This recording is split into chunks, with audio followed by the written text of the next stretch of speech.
వి gold trusted gold buyers తాకట్టులో ఉన్న బంగారాన్ని విడిపించి ఈ రోజు ఉన్న మార్కెట్ ధరకే కొనబడును. మరిన్ని వివరాలకు సంప్రదించండి 77107720.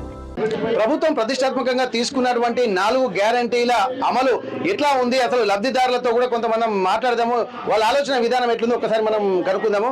అమ్మ, నీకు ఇందిరా ఇల్లు వచ్చిందమ్మా? వచ్చిందా? ఓకే. ఇప్పుడు కట్టిస్తా అన్నటువంటి భరోసా ఉంది. గతంలో కూడా బీఆర్ఎస్ ప్రభుత్వము డబుల్ బెడ్రూమ్లు అన్నారు, చాలా మందికి ఇంకా రాలేదు. మరి ఇప్పుడు ఇందిరమ్మ ఇల్లు అంటున్నారు, మరి అది ఇస్తారా ఇది ఇస్తారా, మీకు వచ్చేటువంటి అవకాశం ఉందా? మీకు ఏమనిపిస్తుంది? మాకు ఏది ఇస్తారని ఆశ లేదు, ఏది ఇస్తారని ఆశ లేదు. ఒక సిమెంట్ బస్తాలు ఇచ్చిండు ఇందిరమ్మ ఇల్లు అన్నప్పుడు, మంచికి 20 బస్తాలు ఇచ్చిండు, ఇంటికి ఒక 20 బస్తాలు సిమెంట్ ఇచ్చిండు. ఒక 12,000 13,000 ఇచ్చిండు. ఇక అంతే అదే ఇక లేదు. ఆ ఇల్లు పునాది అన్నీ అయిపోయింది. ఇది ఇల్లు ఎప్పుడు అది ఎప్పుడు ఇచ్చినది? అప్పుడు ఇందిరమ్మ పథకం అన్నప్పుడే. వైఎస్ రాజశేఖర రెడ్డి ఉన్నప్పుడు. ఇప్పుడు రాలేదు. ఇప్పుడు రాలే. శేఖర్ నువ్వు చెప్పమ్మా, నీకు వచ్చిందా ఇప్పుడు దీంట్లో? గంటే సార్ వచ్చింది. వచ్చిందా? మరి ఇప్పుడు నీకు ఏమన్నా నమ్మకం ఉందా? నమ్మకం లేదు, నమ్మకం లేదు. సగం బిల్లు ఇచ్చింది. ఇప్పుడు మాకు ఇల్లు వస్తా అని రాసుకపోయిండు. మాకు 2 కొడుకులు, నాకు గుడిసే ఉంది. నా 2 కొడుకులు ఆ ఇల్లు అప్పుడు అమ్ముకున్నారు. అయితే మీకు ఇల్లు రాదా అంటారు మా ఊళ్ళే. మీ పేరు వచ్చిందన్నారు, మళ్ళీ రాలే అంటారు. పేరు వచ్చింది కానీ కట్టియరా అంటారు, మళ్ళీ రాలే అంటారు. ఇయ్యమంటారు, మీకున్నది ఇల్లు ఇయ్యమంటారు మా ఊళ్ళే. మరి కొత్త రేషన్ కార్డు ఉందా మీకు? రాలేదు సార్. కొత్త రేషన్ కార్డు ఇస్తున్నారు మీకు, అందులో వచ్చిందా మీకు? నాకు రాలేదా? రాలే. ఎందుకు రాలేదు అనుకుంటారమ్మా? ఏమో అడిగినాం కానీ వచ్చే నెల వస్తుంది, వచ్చే నెల వస్తుంది అంటే అట్లా మస్తు ఇబ్బందులు పడుతున్నాం. భూమికి గుంట భూమి లేదు. మీకు 25,000 ఇస్తామన్నారు నెలకు. 50 ఏళ్ళలో పింఛన్లు అన్నారు. పింఛన్లు మా ఆయన 60 ఏళ్ళు ఉన్నాడు. పింఛన్ 3 సంవత్సరాలు పెట్టినా కూడా వస్తలేదు. కొత్త ప్రభుత్వం వచ్చిన తర్వాత కొత్త పెన్షన్లు, కొత్త రేషన్ కార్డులు అన్ని ఇస్తా అంటున్నారు కదా, మరి ఏమన్నా నమ్మకం ఉందా మీకు? ఏం నమ్మకం అయితే లేదు సార్, నమ్మకం లేదు. ఇస్తారన్న నమ్మకం ఎందుకు లేదమ్మా? ఎందుకు అన్ని చెప్తున్నారు కదా రేవంత్ రెడ్డి. ఇప్పుడు ఓట్లు వేసారు కదా, ఓట్లు వేసి గెలిపించుకున్నారు. ఫస్ట్ అది జెండా ఫస్ట్ అప్పుడే ఇస్తామన్నారు. అప్పుడేదో 3వ నెలలో ఇస్తామన్నారు. ఇప్పుడు సంవత్సరానికి వస్తుంది ఆయన గెలబట్టి. ఇంకా 4 ఏళ్ళు అయితే అన్ని అది పనికొక్క తోడుకుంటాడు. ఆయన కూడా అవుతాడు, చేస్తాడు గట్లే గంతే. ఇప్పుడు నిన్న వస్తుందమ్మా, మీ ఆయన పింఛన్ వస్తుందమ్మా. నా కన్ను ఆపడదు. కన్ను బండ కొడితే దెబ్బ తాకి కన్ను ఆపడదు సార్. ఇట్లా మోసుకొని బండ ఒడ్రలో మా పేరు ఎక్కడ రాదు సార్. ఒడ్రల పేరు అని ఎక్కడ రాదు. మేము మాది ఏది చేసినా మాది లాభం లేదు. ఎవరో తినడంలో తింటాను, తినడంలో తింటాను. ఇక మాకు ఏమన్నా అంటే గాడి పోతే మాకు చదువు లేదు, శాతం లేదు. మా వాళ్ళు కూడా ఈ పట్టించుకుందాం, తిరుగుదాం అనుకున్నాను అనటం. ఒడ్రలు రానే రాదు. ఒడ్ర సంఘమే లేదు మాది. మా పేరు ఎక్కలేదు, మాదే ఉంటుంది ఓట్లు. ఎప్పుడన్నా వచ్చే నమ్మకం ఉందా? గ్రామ పంచాయతీలే కొడతలేరు సార్, గ్రామ పంచాయతీలే కొడతలేరు. మధ్యలోతోనే పోతారు. ఇల్లు ఉన్న వాళ్ళకి వాళ్ళే, పార్టీలు ఉన్న వాళ్ళకి చూసుకుంటారు. కష్టపడి కట్టుకున్న మాకు గుంట భూమి కూడా లేదు, ఏమి ఇస్తలేరు. ప్రభుత్వం నుంచి ఎట్లాంటి సంక్షేమ పథకాలు అంతలేదు. రాలే. మరి ఎందుకు రావట్లేదు అనుకుంటున్నామ్మా? ఎందుకు వస్తలేవో తెలుసా, మధ్యలో ఇస్తలో ఎట్లనో తెలుస్తలేదు. మొదటి నుంచి వస్తున్నాయి, మధ్యలో తింటూ తెలుస్తలేదు. ఒక కుల సంఘంలో ఒడ్రోళ్ళకు మంగళోళ్ళకు ఈ 4 జాతుల కుమ్మరోళ్ళకు 1 లక్ష రూపాయలు వస్తాయని చెప్పిండు. 2,000 నియాసనలకు వాళ్ళకి ఇళ్ళ ఖర్చు పెట్టినాం. 2,000 కాగితాలు కట్టబెట్టుకున్నాం. ఆఫీస్ అన్ని తిరిగినాం. వచ్చింది మీ పేరు అని చెప్పిండు. ఇక రేవంత్ రెడ్డి గెలిచినాక వస్తాయి, నీ పేరు వచ్చింది, నువ్వు ఆగు పక్కకున్నామ్మా, నీకు ఆయన గెలిచినాక వస్తాయి అని చెప్పిండు. మళ్ళీ చనిపోతే నీ పేరు రాలేదు, పోయిందని మళ్ళీ అన్నారు. ఇట్లా చేస్తారు. మధ్యలో ఉన్నటువంటి వాళ్ళు ఇవన్నీ చేస్తున్నారు. అంటే ప్రభుత్వం అయితే చెప్తుంది కానీ ఈ మధ్యలో రాణిస్తలేదా? రాణిస్తలేరు. మాకేం చదువు లేదు, శాతం లేదు సార్. చెప్పినట్టు వింటాను, వస్తాయంటే ఆశ. తిరిగినాము. ఆ కాగితాలు కట్ట కూడా చూపెట్టమంటే మేము చూపెడతాం. ఎన్ని ఖర్చు పెట్టి మరి ఏ మాట్లాడుకుంటే గిని మాట్లాడుతున్నావు, అంత మంచిగా మాట్లాడుతున్నావు కదమ్మా. చెప్పండి. ఇప్పుడు ప్రభుత్వం అయితే అన్ని పథకాలు అయితే ప్రవేశపెడుతుంది. నిజంగా పథకాలు ఇందిరమ్మ ఇల్లు వచ్చినటువంటి ఆ అమ్మ కూడా ఏంటంటే మాకు వచ్చిన పేర్లో లిస్ట్ ఉంటుంది కానీ మాకు ఎక్కడ వస్తున్నటువంటి నమ్మకం లేదని చెప్పడం మీకు ఎట్లా అనిపిస్తుంది? ఇందిరమ్మిల్లు ఉన్నోళ్ళకే ఇస్తామంటారు. అప్పుడు కష్టపడో రాళ్ళు కొట్టో రప్పలు కొట్టో కట్టుకున్నాం. అట్లా ఉన్నోళ్ళకి ఎట్లా ఇస్తారు? కట్టుకున్న వాళ్ళకి 1 రూమ్ 2 రూములు ఉన్నాయి, ఇయ్యాలే కదా. ఉన్నోళ్ళకే ఇద్దులకే మేము మంచి అందరం అప్లికేషన్లు చేసినట్టు చేస్తే ఉన్నోళ్ళకే ఇల్లు వచ్చినాయి, రానోళ్ళకు రాలే, లేనోళ్ళకే రాలే. ఒక్కొక్కళ్ళ ఇంట్లో 4 ఇల్లు 3 ఇల్లు వచ్చినాయట. అది గ్రామ పంచాయతీలే చేస్తున్నారు. వాళ్ళే అప్లికేషన్లు తీసుకుపోయారు కాబట్టి వాళ్ళే చేస్తారు. అంటే అసలైన లబ్ధిదారులకు ఏం అందట్లేదు. ఎవరైతే కాంగ్రెస్ ప్రభుత్వం గానీ లీడర్లు ఎవరైతే అనుకుంటే వాళ్ళకే, వాళ్ళు ఎవరనుకో వాళ్ళకే అనుకున్నట్టు ఇస్తారు. మనసంటి పేద ప్రజలకైతే అసలే ఇస్తలేరు. మరి ఇది పేదల ప్రజలు ప్రభుత్వము లేకుంటే ప్రజల కోసమే పాలన చేస్తున్నాం అని చెప్పి అధికారులు చెప్తున్నారు కదా, మరి దీన్ని ఇక్కడ మీకు అనిపిస్తుంది ఎట్లా? అంటే అక్కడ మంత్రి చెప్తాండు, ఇక్కడ మధ్యలో ఉన్న వాళ్ళు చేస్తాండ్రు. మంత్రి అయితే చూడడానికి రారు కదా ఇక్కడికి. ఆయన తిట్టుడుతో మాకు అది కాదు కదా. ఈ మధ్యలో ఉన్నోళ్ళు, పదవులు ఉన్నోళ్ళు ఆ పేర్లు గ్రామ పంచాయతీలనే పోతాయి, ఆ కొట్టే కాడనే పోతాయి, కంప్యూటర్లోనే పోతాయి. అన్ని అప్లై చేసుకున్నాక గుడ్డోళ్ళకు కుంటోళ్ళకు అన్నాడు. ఒక కన్ను పోతే 2 కళ్ళు పోతే పని చేసుకోరు. 2 కళ్ళు ఉన్నాక గుడ్డోళ్ళకు కుంటోళ్ళకు అయితే ₹1,00,000 ఇచ్చే బదులు మంచిగా 50,000 అయిపోయిండు. ఒక్కరికి 1,00,000 ఇచ్చే బదులు కేసీ గారు మంచిగా ఓట్లు వేద్దాం కదా. కేసీ గారు మంచిగా ఓట్లు వేద్దాం కదా. అప్పుడు మాకు కొత్త ఆశ చెప్పి ఆశ వెనక గుంజుకున్నాడు. గుడ్డోళ్ళకు కుంటోళ్ళకి ఇస్తానని. కుంటోళ్ళకి ఒక కాలు ఉంటుంది, ఒక కన్ను ఉంటుంది. కొంతమంది పని చేసుకుంటే వచ్చినాయి. ఇప్పుడు మరి వీళ్ళు ఎక్కువ పైసలు ఇస్తారని ఆశపడి ఇటు ఓటేసారు. వేసిర్రు. మరి ఇప్పుడు ఏమైనా వస్తున్నాయా మీకు అట్లా? ఇప్పుడు ఇక వస్తే రావాలి, దేవుడు అదృష్టం. ఈయననానో ఆయననానో ఆ దేవుడు మాకు బాగుంటే వస్తాయి, గవర్నమెంట్ సొమ్ము లేకపోతే లేదు.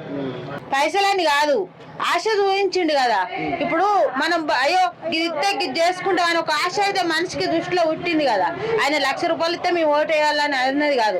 ఆయనే పుట్టించిండు, ఆయనే ఇవ్వకుండా వేయండు. అది ఎవరు పెట్టి అన్నం పెట్టి గుంజుకున్నట్టు కదా అది పథకం. ఇప్పుడు మరి రేవంత్ రెడ్డి ప్రభుత్వం కూడా అంతకంటే 2 లక్షలు ఇస్తా అని చెప్పి అన్నారు. మరి అది ఇస్తుందా మీకు? ఇంకా ఉన్నది ఆయన సాంగ్స్, ఇంకా 4 ఏళ్ళు ఉన్నది. ఆ 4 ఏళ్ళ తర్వాత ఆయన ఇస్తే అంతే. ఆయన ఇస్తే ఇక్కపోతాడో ఉంటాడు. ఇంకా ఉన్నది కదా ఆలోచన, ఇంకా ఉన్నదని ఆలోచిస్తాను. కొంతమంది మహిళలతో మాట్లాడదాం. ఈ శైలి మంచిగా ఉన్న వాళ్ళకి 6,000 ఇస్తానన్నాడు. మరి అవి లేవు. ఇక ఇవి 2,000 ఇస్తాను, 2016 వస్తాయి. నాకు రుణమాపు కాలేదు. మరి ఆశకి ఎట్లా అంటే మాకు నౌకర్లు ఇప్పిస్తాను అని మీ అసంటి వాళ్ళు అంటే పుసుక్కుని వేసినావు నాయన. అబద్ధం ఆడతలేను, పుసుక్కుని వేసినావు. మరి ఆ రైటంలా ఒక పిరి బస్సు అన్నాడు. ఆడలో పెట్టిండు, మొగలకు తిక్కట్లు అన్నారు. తనక సత్తారు, గుద్దుక సత్తారు. వాడు అది పెట్టక ఈ రుణమాఫీ బంద్ చేసి ఈ ఎకరాల మీద వేస్తే మన ఎవరంటారు? వాడు వేయకనే ఈ మంట మీద అంటారా మేము. ఆయన ఇయ్యలేదని చెప్పి ఈయన ఎక్కువ ఇస్తాడని చెప్పి ఈయన కోటేసారు. ఇప్పుడు ఈయనకు ఏమి మరి ఇచ్చే పరిస్థితి లేదా? ఇయ్యడు నాయన, ఇయ్యడు. ఎన్ని 6 ఐటమ్స్లలో ఒక్క బస్సు చేసిండు. ఇక అన్ని ఉచితంగా గ్యాస్ ఫ్రీ అన్నాడు. ₹1,000 ఇస్తేనే గ్యాస్ వేసిపోతాడు. అది లేదు. కరెంటు ఫ్రీ అన్నాడు. ఒక 2 నెలల కాంచి ఏమో కొట్టుకొని పోతాను కానీ అడగలేదు. అబద్ధం ఆడద్దు. ఏందో 1 బియో ఏం వస్తుందట కదా, 0 బిలో ఏం వస్తుందట కదా. ఇక 2 నెలల కాంచి మాత్రం ఇంటి కరెంటు బిల్లులు కట్టలే. రేషన్ కార్డు ఉందా మీకు? ఉన్నది రేషన్ కార్డు కూడా ఇస్తున్నారా మీరు? నాకు ఉన్నదని నేను చేయించుకోలేదు సారు. ఉన్నది నాకున్నది, మా పిల్లలకు కూడా ఉన్నది. మరి రైతు బంధు, రైతు భరోసా ఇవి పడుతున్నాయా మీకు? పడలే సారు, పడలే. ₹1 వల్లే. ఇక కొందరికి రుణమాఫీ అయితే లక్షలకు ఏమో కొంతమందికి అయినాయట కానీ నాకు కాలేదు సారు. అంటే నీకు ఎంత ఉందమ్మా లోన్? నాకు 70,000 ఏమో ఉన్నాయి సారు. 70,000 కూడా కాలేదా మీకు? ₹1,00,000 కదా? ₹1,00,000 అయినాయి కానీ మా భర్త చచ్చిపోయిండు. అది సచిన సర్టిఫికెట్ అవి కొంచెమైనా అట్లా కూడా వాళ్ళే అవి తీసుకొని పోయినా వాళ్ళే. అబద్ధం వాడద్దు. ఇప్పుడు ఉన్నదానిలో అప్పు ఉన్నది, ఆ బ్యాంకులు ఉన్నది అప్పు మా పేరు మీద. అయితే ఇక నాకు కొడుకులు లేరు, బిడ్డ ఉన్నది. ఇక వాటి మీద బిడ్డకు చెప్తాను, చూస్తాను నాయన గంతే అంతే. ఇక నేను నా కడుపులో ఉన్నదైతే చెప్పిన. పెళ్లిళ్లకు తులం బంగారం 1,116 అన్నాడు. ఈ 1,000 మంది పెళ్లి అయింది, ₹1 ఇచ్చిన వాడు బంగారం ఇవ్వకుండా అయిపోయి ఈ కేసీఆర్ ఇచ్చిన 116 ఇస్తే అయిపోవు కదా. మాకు కడుపులో మండదా? మాకు ఆశ కాదా? పంటలు పండుతానే ఎంతో నష్టపడుతున్నాం. కాలం అయినా కాలం కాకున్నా ఎకరాల కొద్ది భూమి ఉన్న వాళ్ళు అమ్ముకొని కూడా అప్పులు కడతాండ్రు. మరి ఉన్న భూములు పోయినా ఇంకా కడుపులో పుట్టిన ఏం తినాలా నాయన? మీ అసంటోళ్ళు ఏం తినాలి? మేము అమ్ముకొని తింటే మీ బతికేంది? మేమంటే ఇవాళ రేపు పోయేటోళ్ళం, మీకు ఉండద్దా? మరి ఇట్లా అమ్ముకుంటే మీ బతికెట్లా, మా బతికెట్లా, మమ్మల్ని ఎట్లా దానం చేస్తారు? అది పట్టదు నాకు. రేపు భవిష్యత్తులో కూడా జీవనం లేకుండా పోయేది ఇట్లాంటి విధానాల వల్ల అంటారు. మరి కాదా నాయన? తప్ప నాకు చెప్పు. 25 తారీఖు అన్నాడు, 26 తారీఖు అన్నాడు. ఇవాళ 26 ఏడా బిడ్డ? మరి ఏది ఇయ్యలే బిడ్డలాలా. అయితే చాలా ఒక మెసేజ్ అయితే కనిపిస్తుంది. ఇప్పుడు ఉన్నటువంటి వాళ్ళు భూములు అమ్ముకొని ఉంటే రేపు భవిష్యత్ తరం ఎట్లా ఉంటుంది అన్నటువంటి ఒక ఆందోళన మాత్రం అమలో కనిపిస్తుంది. ఏదేమైనప్పటికీ కూడా ఇచ్చినటువంటి హామీలు నెరవేరిస్తే బాగుంటుంది అన్నటువంటి ఒక ఆందోళన మాత్రం వీళ్ళలో కనిపిస్తుంది. ఇప్పుడు ప్రభుత్వాలు ఏ ప్రభుత్వం అయినా సుత రైతుకు ఒక ఆశ పెట్టి వాళ్ళని నిరాశపరచుడే రైతు పెద్ద కష్టం. ఇది ఒకటి లేకపోతే రైతు రైతులకు కావాల్సింది పిండి బస్తాలు, వాళ్ళకు అనుకూల సమకూల ధరలోన పిండి బస్తాలు అందజేయగలిగితే ప్రభుత్వం, దానంత స్వేచ్ఛ రైతుకు ఇంకోటి ఉండదు. మెయిన్ ఇంపార్టెంట్ ఇది. మళ్ళీ ఇది రైతు బీమా అని, రైతు బీమా అంటే ఇవ్వాల్సిందే. భరోసా, రైతు భరోసా అంటే రైతు భరోసా కంటే రైతు పంట ధరని పెంపొందిస్తే మద్దతు ధర ఇస్తే బాగుంటుంది రైతుకు. ఏ ప్రభుత్వం వచ్చినా గానీ దీని మీద పరిపూర్ణంగా రైతుల మీద శ్రద్ధ ఉంటుందంటే రైతు ప్రభుత్వం అని చెప్తున్నారు కదా. ఏది రైతు ప్రభుత్వం ఏది కాదు, రైతు ప్రభుత్వం పీడిచే ప్రభుత్వాలు ఇవి. ఏ ప్రభుత్వం అయినా అంతే. ఒక ఆధార్ కార్డు కొట్టుకుంటే బయోడేటా మొత్తం తెలుస్తుంది. ఆధార్ కార్డులు, జీరాక్సులు, అది ఇది పెట్టాలి, అది పెట్టాలి అంటే కుక్కల కంటే అధ్వానంగా ఇప్పుడు ఆఫీసులో పిండి. ఎందుకు ఇది? ఆధార్ ఇచ్చారు ప్రభుత్వం. ఆధార్ మీద వాళ్ళ ఆధార్ కార్డు అలా ఆన్లైన్లో కొట్టుకుంటే దాని మీద ఏ పథకం పొందుతుంది, ఏ పథకం పొందుతలేదు, ఎటువంటి లబ్ధిదారుడు అవుతాను అనేది ప్రభుత్వానికి, ఆఫీసర్లకు అందరికీ ఎరికే. ఆధార్ కార్డులు పట్టుకొని రావాలయ్యో ఆఫీస్ కాడికి అప్పుసాటి తెల్లారంగానే 500 మంది 1000 మంది పని పాటలు పెట్టుకోవాలి. ఇదంతా రైతుకు నష్టం. ఇదంతా ఇట్లా ప్రణాళిక లేకపోవడం, దీనికి ప్రణాళిక ఉండి దాన్ని సరి చేయకపోవడమే. లేదనేది ఏం లేదు, ఉండి సరి చేయకపోవడం ప్రణాళిక. ఓకే, మీకు ఏమన్నా అందినాయమ్మా లబ్ధిదారులుగా? ఇందిరమ్మ ఇల్లు కానీ లేకుంటే కొత్త రేషన్ కార్డులు అంటున్నారు, మీకు లబ్ధిదారులు ఉన్నారా? ఇంకేం రాలే. వస్తాయన్నటువంటి ఆశ ఉందా మీకు? ఉన్నది ఇందిరమ్మ ఇంట్లో వస్తుందని ఆశ ఉన్నది. ఇప్పుడు మరి ఇచ్చేటువంటి అవకాశం ఉంది, ఎందుకంటే ఇప్పుడు గతంలో కేటాయించినటువంటి వాళ్ళకి కాకుండా ఇప్పుడు మళ్ళీ కొత్త కేటాయిస్తాను అంటారు. కొత్త వాళ్ళకి వచ్చే అవకాశం ఉన్నది ఇప్పుడు. సరే, అయితే ఇక్కడ దాదాపు ఏంటంటే ఏ ప్రభుత్వం వచ్చినా కానీ వీళ్ళు హామీలు అయితే ఇస్తున్నారు, కానీ అమలుకి వచ్చేసరికి మాత్రం ఇంప్లిమెంటేషన్లో ఎట్లాంటి అవకాశం లేదన్నటువంటి పరిస్థితే కనిపిస్తుంది అంటున్నారు. మధ్యలో ఉన్నటువంటి వాళ్ళు అంటే ప్రతిష్టాత్మకంగా పేదలకు ఇందిరమ్మ ఇల్లు కానీ అలాగే సంక్షేమ పథకాలు అన్ని అందాలన్నటువంటి ఒక లక్ష్యంతో ప్రభుత్వాలు తీసుకున్నది సరే, కానీ ఇక్కడ మంత్రులు కూడా వచ్చి చెప్తున్నారు. కానీ ఇక్కడ కింది స్థాయికి వచ్చేసరికి నిజమైనటువంటి లబ్ధిదారులకు అందట్లేదు. ఎవరైతే గ్రామ పెద్దలు ఉన్నారో వాళ్ళకు అనుకూలంగా ఉన్నటువంటి వాళ్ళకు మాత్రమే ఇస్తున్నారు తప్ప నిజమైనటువంటి లబ్ధిదారులకు ఇవ్వడం లేదన్నటువంటి ఒక ఆందోళన వాళ్ళ దగ్గర కనిపిస్తుంది.